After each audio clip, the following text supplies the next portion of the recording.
জয়গুরু বন্দে পুরুষোত্তম পরম প্রেমময় শ্রী শ্রী ঠাকুর অনুকূলচন্দ্রের আলোচনা প্রসঙ্গে প্রথম খণ্ড গ্রন্থ থেকে পাঠ। 2 কার্তিক 1346 বৃহস্পতিবার, ইংরেজি 19/10/1939। সকালে পাবনা আশ্রমের বাদের ধারে খড়ের ঘরে শ্রী শ্রী ঠাকুরের সামনে এক ঘর লোক বসে আছেন। চন্দননগরের কেষ্টদা বললেন, কেউ মারা গেলে ঔষধের ব্যবস্থা কেন? বিভিন্ন বর্ণের ঔষধ পালনের পার্থক্যের কারণ কি? শ্রী শ্রী ঠাকুর, সাধারণত মৃত্যুর পর প্রিয়জন খুব ডিপ্রেসড, অবসন্ন হয়ে পড়ে, সেই জন্য ঔষধ। মনটা রিকভারি সুস্থ করতে যে বর্ণের যেমন সময় নেয়, সেই বর্ণের ঔষধকাল সেইভাবে স্থিরীকৃত হয়েছে। কেষ্টদা মাতার নেড়া করে কেন? শ্রী শ্রী ঠাকুর, মুন্ডনের একটা ফিজিওলজিক্যাল ইফেক্ট, শারীরিক ক্রিয়া আছে। হয়তো আলট্রাভায়োলেট রে, অতিবেগুনি রশ্মি ইত্যাদি ব্রেন অ্যাবসর্ব করতে মস্তিষ্ক শুষে নিতে পারে। কেষ্টদা, প্রায়শ্চিত্তের ব্যবস্থা কেন?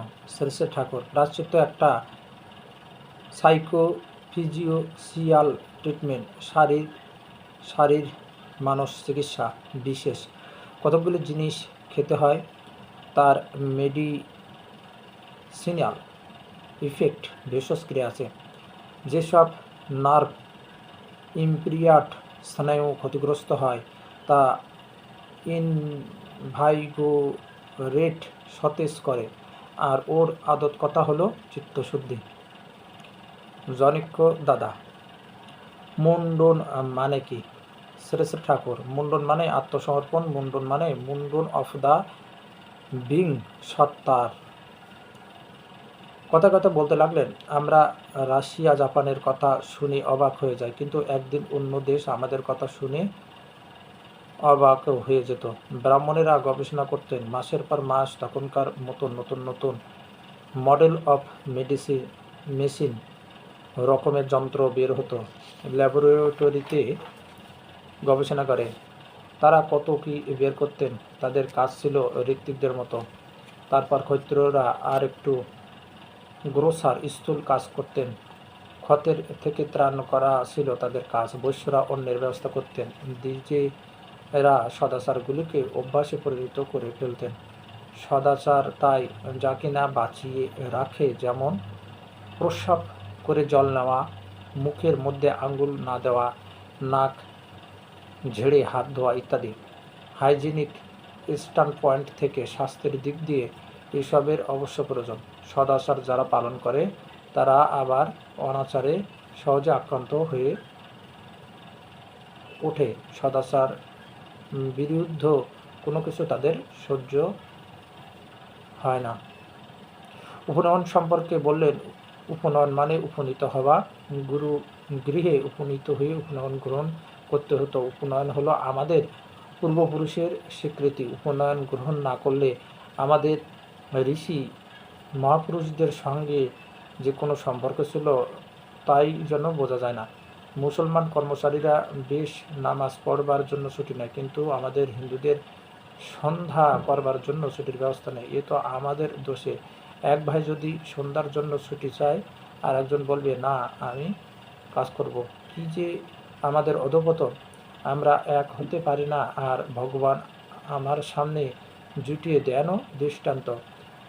একবার নারায়ণগঞ্জ থেকে আসছি, ওখানে একটি মুসলমান মেয়ে ছেলের গায়ের ওড়না না বোরখা একটা কনস্টেবলের গায়ে লেগেছিল। আর সেই কনস্টেবলটাকে কি মার! 20-25 জন মিলে তাকে একেবারে ফুটবল করে ফেলল, মেরে পিষে দিল। তখনও পুরোপুরি ইংরেজি আমল। এখনকার মতো একজনও দেশের লোক মন্ত্রী হয়নি। ওই দেখলাম। আর সকালে গোয়ালন্দে স্টিমার থেকে নামবার সময় দেখি এক সাব ডেপুটি তার বউ নিয়ে আসছে। এমন সময় কে একজন তার বুক চেপে ধরেছে, আর সকলে বলছে, বউকে যেমন মিম সাজিয়ে নিয়ে বেড়াও করবে না? বেশ করেছে। আমি ভাবতে লাগলাম, কেউ যদি অন্যায় করে থাকে তার কি ক্ষমা নেই? তাকে কি এমন করে অপদস্থ করতে হয়? আমি ভদ্রলোকের পিছনে পিছনে গেলাম। একটু তফাতে এসে ভদ্রলোক স্ত্রীকে বকতে লাগলেন, তুমি অত লোকের মধ্যে চেঁচালে কেন? এই তো আমাদের অবস্থা। আর একবার দেখেছিলাম পোড়াদহ স্টেশনে একটি মেয়ে পায়খানায় গেছে, একটা পুরুষ সেই দিকে ঢুকলো এবং সে সরতে সরতে এমন জায়গায় চলে যাচ্ছে যেখানে পুরুষটির সুবিধা হয়। পরে তাড়া দিতে লোকটি মাঠের মধ্যে দৌড় দিল। লোকটি চলে যাবার আধ ঘন্টা পর পর্যন্ত মেয়েটি কাঁপতে লাগলো, কিন্তু তারপর ওই দিনই ব্যান্ডেলে দেখলাম কাঁসা দিয়ে কাপড় পরা একটি মেয়ে মানুষ, বোধহয় মারাঠি হবে, একটা পুরুষকে পায়ের জুতো খুলে চটাপট মার। পুরুষটা ছুটে পালালো। কেউ কোনো কারণ বুঝতে পারল না। মুখ ধোবার সময় মেয়েটির গায়ে জল লাগছিল। এই বোধহয় অপরাধ। এই মারাঠা জাতটাও এক সময় আমাদের মতো ছিল, কিন্তু শিবাজি এসে এদের গড়িয়ে দিয়ে গেলেন। সন্ধ্যায় কথা হচ্ছিল, শ্রী শ্রী ঠাকুর, একরকম মানুষ আসে, তাদের হয়তো কোনো মানুষকে খুব ভালো লাগলো, কিন্তু অ্যাপ্রোচ করবার এগোবার সাহস নেই, ভয় পায়, অথচ মনে মনে তার জন্য অভাব বোধ করে, টানটা ছাড়তে পারে না, আর তার অভাব মেটাতে চায় আর একজনকে দিয়ে, যাকে ভালোবাসে না, যা সে পছন্দ করে না, দেখাচ্ছে তাই যেন খুব ভালোবাসে। তাদের সবই এমনই উল্টো। সেখান থেকে ঘা খেলো, গেল অন্যত্র। কাউকে হয়তো মা বোন বলতে ভালোবাসতে আরম্ভ করলো, খুব মিশে পড়লো, কিন্তু তলে তলে রইল শয়তানি। এই রকম এদের লিবিডো সুরাত পৈতের মতো জড়া পাকিয়ে যায়, ডিস্টর্ট বিকৃতি হয়ে পড়ে। এরা সব কিছু বোঝে উল্টো। কেউ হয়তো তাকে বলল, ওখান থেকে লাভ দিও না, সে সোজাভাবে কথাটা কিছুতেই নিতে পারবে না, ভেবে নেবে তাকে বুঝি অপমান করা হচ্ছে। একটা জিনিস তার হয়তো খুব ভালো লেগেছে, তখন সে দেখাবে তা যেন সে পছন্দ করে না, ভিগুরিয়াসলি অপোজিট জোরের সঙ্গে প্রতিবাদী করতে থাকবে। এরকম যাদের হয় তাদের শোধরানো মুশকিল। এরা জেন্টলম্যানলি পোচ, ভালো মানুষই চাল নিয়ে চলে, খুব মিল্ড, নম্র, মোলায়েম, কায়দাকরণ করে চলে, অথচ ইনসিনসিয়ারিটিতে, কপটতায় ভরা। এদের সারা বড় কষ্টকর। আর একরকম আছে ড্যামেজড, বিধ্বস্ত, যেমন বিল্বমঙ্গল। এরা হয়তো কারো জন্য একেবারে উন্মাদ হয়ে ওঠে, কোনো দিকেই খেয়াল রাখে না, ডিবিউসিড লাইফ লিড, বেবিচারী জীবন যাপন করে, কিন্তু একটা নৌকার মধ্যে একটা ফুটো হলে সেই ফুটো জায়গায় একটা গোজা দিয়ে দিলে যেমন যে নৌকো সেই নৌকো আগে যেমন 500 মন মাল বইতে পারত, তেমনি পারে এদেরও সেই রকম। ওই ফুটোটা যদি একটিবার ঠিক করে দেওয়া যায়, সুপিরিয়ার বিলাভড এ প্রেস্টে অ্যাটাচড অনুরক্ত হয়, তবে নর্মাল সহজ মানুষ হয়ে দাঁড়ায়। তাই ড্যামেজড, বিধ্বস্ত সুরাত অনেক ভালো। একটা মানুষ যখন বলে সংসার নিয়ে পেরে উঠছে না, অভাব, অভিযোগ, দুঃখ, কষ্ট, ছেলেপিলে, অবাধ্য ইত্যাদি, তখন বুঝতে হবে তার কোনো অবসেশন, অভিভূত আছে, সেই জন্য সব নিয়ন্ত্রণ করতে পারে না। একেই বলে মায়া। মায়া আমাদের পরিমাপিত করে তোলে, জীবন সংকীর্ণ গণ্ডির মধ্যে নিয়ে যায়। এই হলো বৃত্তির খেলা। বৃত্তাকার, তাই বলে বৃত্তি। বৃত্তির মধ্যে মানুষ যখন থাকে তখন চলার পথ পায় না। প্রকৃতপক্ষে জরা মৃত্যু ছাড়া আর কোনো দুঃখ নেই।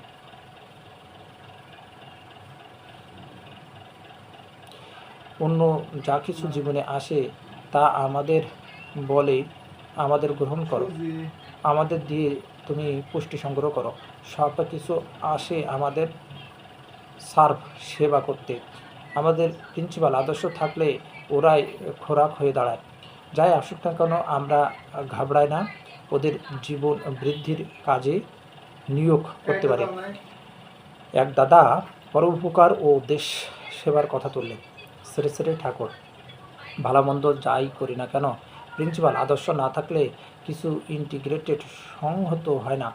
C.R. দাস যখন লিডার নেতা হয়ে গেলেন, একজন বিশিষ্ট নেতার তখন মনে মনে ক্ষোভ হয়েছিল। তিনি আমার কাছে এসে বলেছিলেন, দেশ আমাকে চাইল না, দেশের জন্য আমি এত করলাম।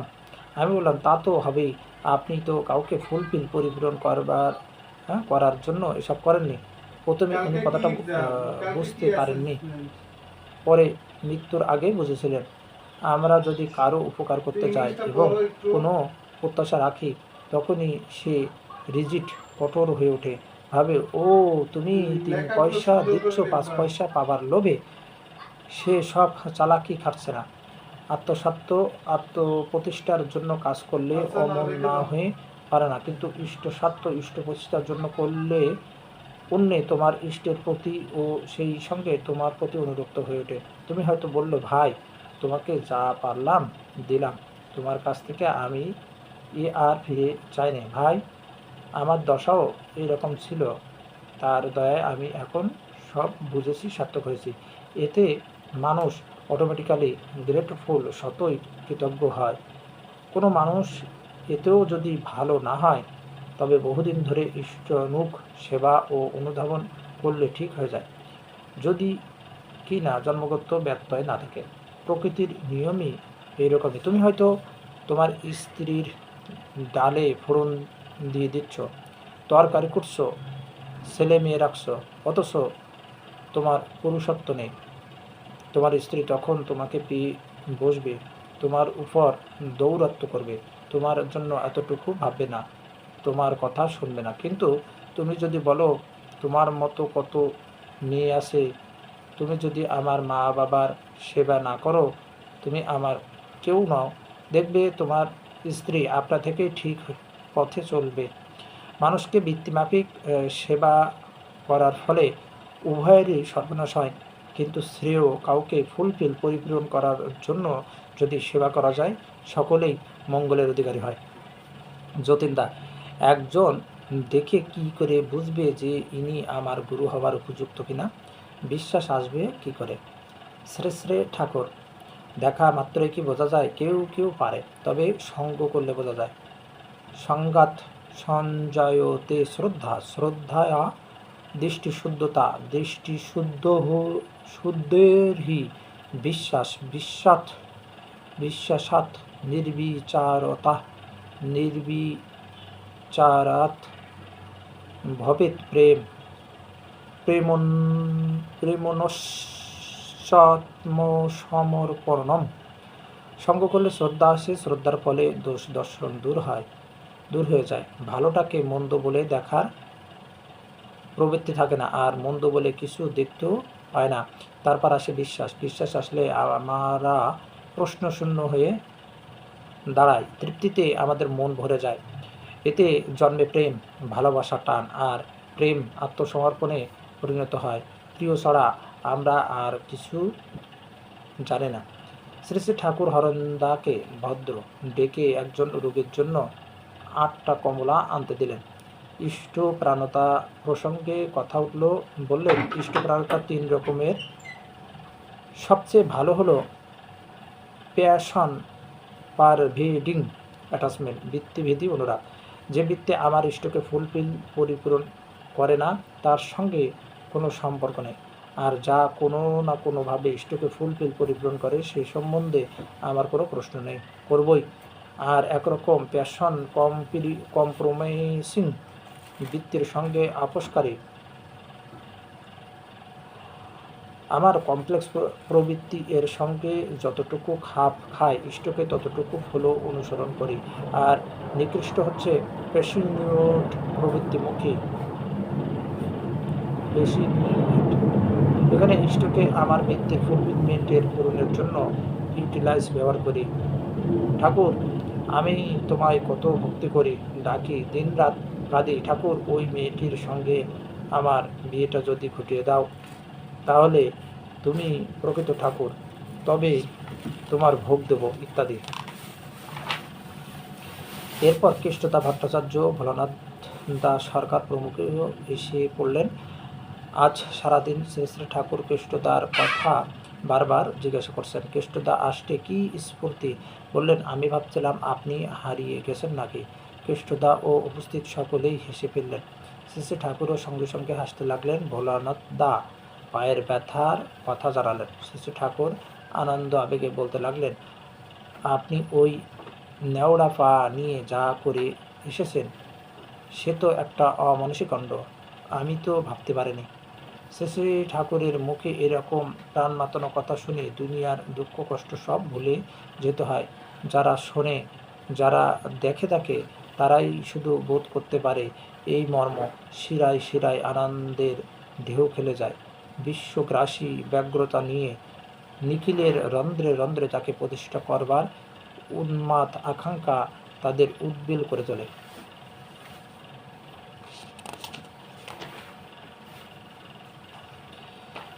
বন্দে পুরুষোত্তম। জয় গুরু।